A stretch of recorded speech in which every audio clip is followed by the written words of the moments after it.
Hello, good morning po sa bawat isa at again, this is Pastor Joshua Orias na bumabati po na isang magandang araw at sa mga kapatiran po natin dyan sa Bicol, sa Naga, sa IBC Naga, we are praying for you and for this time of recording, we understand and we know na sumasalanta po ngayon sa atin si Bagyong Christine.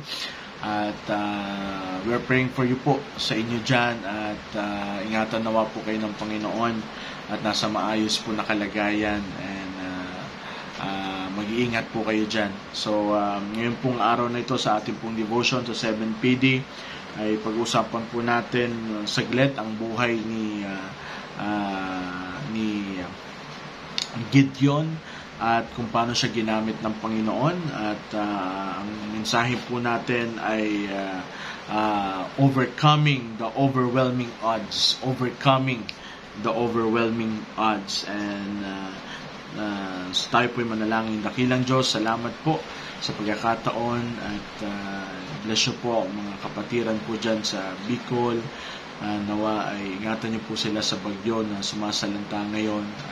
Pong paggabay sa kanila at patuloy niyo pong i-bless. Bless niyo pong salita ngayong umaga na ito sa aming devotion. Sa pangalan ng Panginoon Jesucristo, Amen, Amen.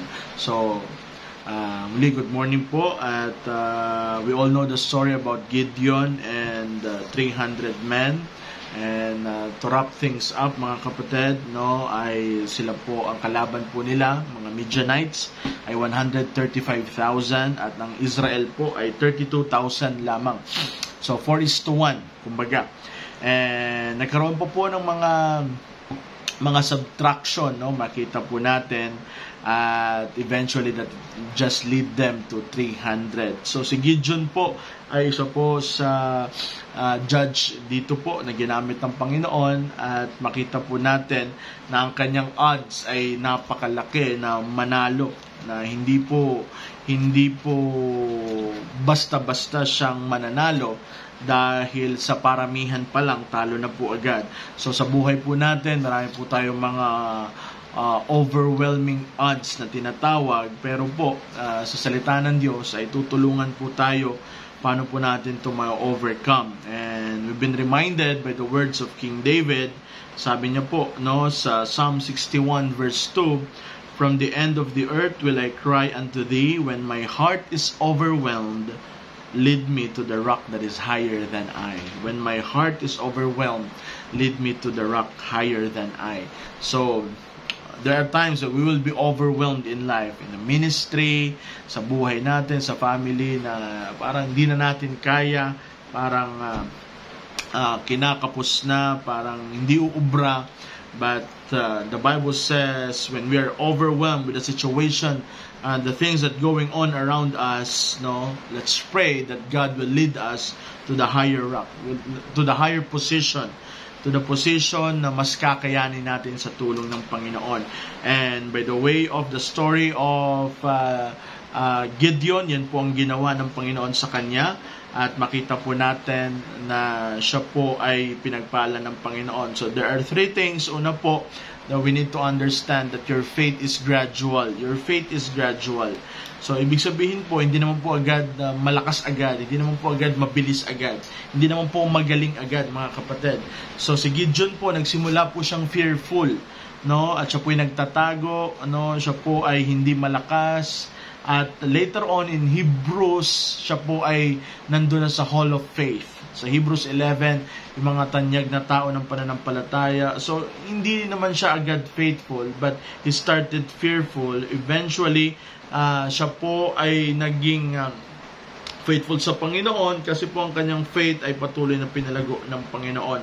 So, para po ma-overcome po natin, we need to understand na just continue on doing what you are doing and we will understand that your faith will increase by God's grace, At makita po natin that God will train us, God will develop us, God will empower us, God knows our frame that we are dust.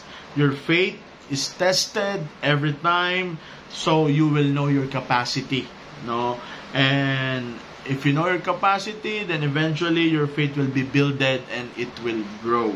mga kapatid, no? So, kaya po mga challenges sa buhay, pinaparanas ng Panginoon para malaman po natin hanggang saan tayo at para lalo pa tayong mag-grow, ma-build up ang ating faith, no? So, and eventually, number 2, makita rin po natin not only that your faith is gradual, pero po sa story ni Gideon, yung God's math is unusual. So you have limited resources, we have limited money, we have limited talents and everything. Lahat limitado. Sa Kristiyanong buhay, we are always a minority. Pero ang mathematics ng Panginoon ay kakaiba. No? At with God, always remember that we are always in a good position. We are always a majority. No, God can use very weak people like you and me. No, sabihin natin, Pastor, hindi ako karapat-dapat, makasalanan ako, mahina ako, ganito ako, ganyan. And that's exactly the perfect candidate na hinahanap ng Panginoon. No, so dahil ang Diyos ang gagawa po nito. Kaya po sabi po dito sa verse 2, in Judges chapter 7 verse 2, and the Lord said unto Gideon, the people that are with thee are too many for me. No? So for me. So ang Diyos po ang gagawa. No, hindi po sa mata natin konti, pero sino bang gagawa ng ministry? Sino bang gagawa ng action? Sino bang gagawa sa mga overwhelming odds sa buhay natin? Ang Diyos din naman po. No, so God's math is unusual.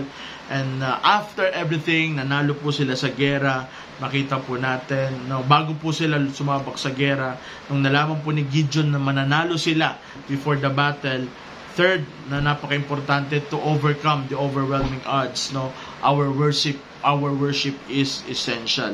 Our worship is essential. Si Gideon po, ay bago po sila ipaggera, sila po ay nagpuri sa Panginoon. At tingnan nyo po ang Bible sa verse 15. And it was so when Gideon heard the telling of the dream and the interpretation thereof, that he worshipped and returned into the host of Israel and said, Arise, for the Lord hath delivered you into the hand of the host of the Midian.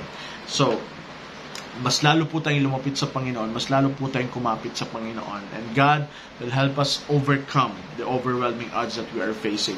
Whatever challenges that we are doing, especially for the Lord, for our family, for the ministry, and what the Lord has been instilled for us, huwag mawawala ang worship. Mas lalo natin siyang makilala, mas lalo tayong lumapit, at sa ganitong paraan, mas lalo tayong titibay sa ating pananampalataya. So, that's our devotion this morning.